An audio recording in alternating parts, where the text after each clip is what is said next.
पंजाब में जैसे जैसे चुनाव नज़दीक आ रहे हैं, वैसे वैसे राजनीतिक पार्टियां एक दूसरे के रिपोर्ट कार्ड जनता के सामने ला रही है। केंद्र सरकार के 2 साल पूरे होने पर आज जालंधर के सर्किट हाउस में कांग्रेस नेता अजय माकन ने मोदी सरकार के कार्यालय में हुए कामों पर सवाल उठाए।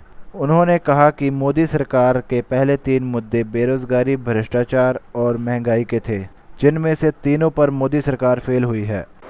सरकार आई थी उससे पहले 3 मुख्य मुद्दों के ऊपर भारतीय जनता पार्टी जोर जोर से बातें करती थी और कांग्रेस के ऊपर आरोप लगाते थे।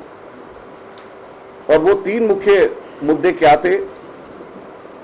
एक तो बेरोजगारी के, दूसरा भ्रष्टाचार का और तीसरा महंगाई का।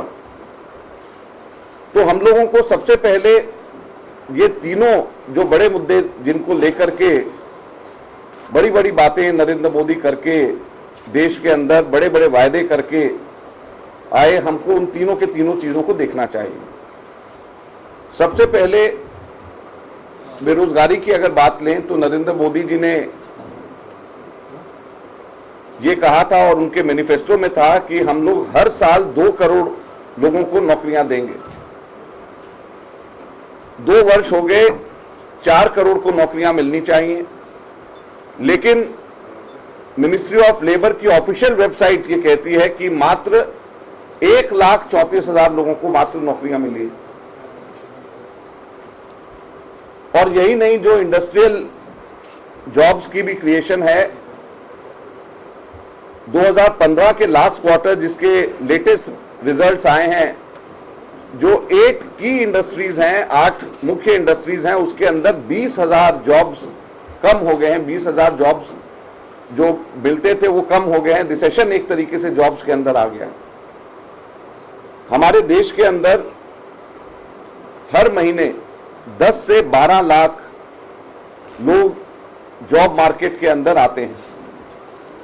अगर यही सिनेरियो रहा जो अभी पिछले 2 साल में रहा, तो नए लोगों को जॉब मिलने की जगह 6 करोड़ लोग हमारे देश के अंदर 2019 तक 5 वर्ष के अंत में हो जाएंगे, जो बेरोजगार हो जाएंगे, जो ऐड हो जाएंगे इस बेरोजगारी की लिस्ट में। 6 करोड़ लोग और बेरोजगारी की लिस्ट में ऐड हो जाएंगे अगर इसी तरीके से यही केस सिनेरियो चलता रहा तो।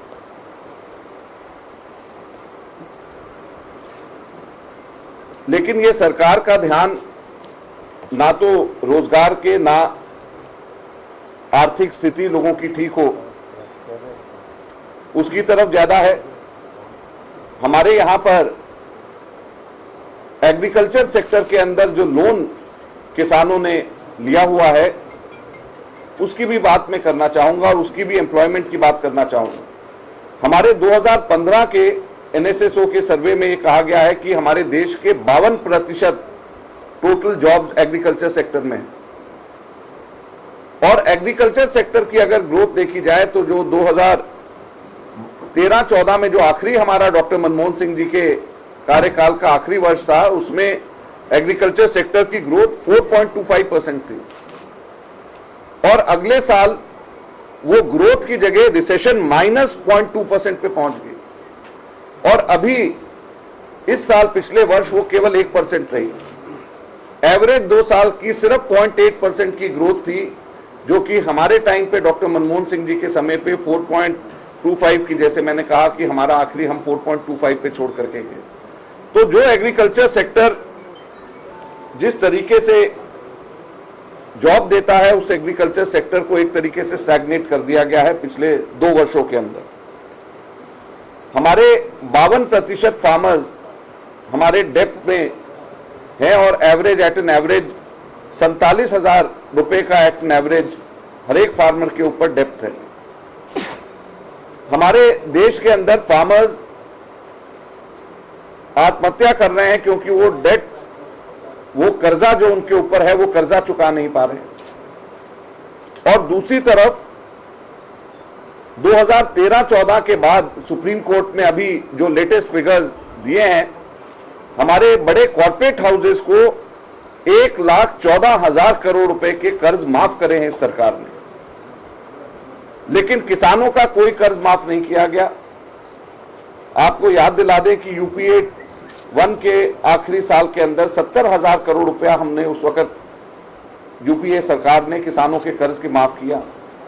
लेकिन आज जब 52% हमारे फार्मर्स, हमारे किसान कर्ज में डूबे हुए हैं, 47,000 एट एन एवरेज हर एक किसान का कर्ज है, तो ऐसे समय में कॉर्पोरेट हाउसेज के 1,14,000 करोड़ 1,14,000 करोड़ कॉर्पोरेट हाउसेज के माफ करने के लिए सरकार के पास पैसा है, लेकिन किसानों के लिए कोई ध्यान और कोई किसानों की तरफ कोई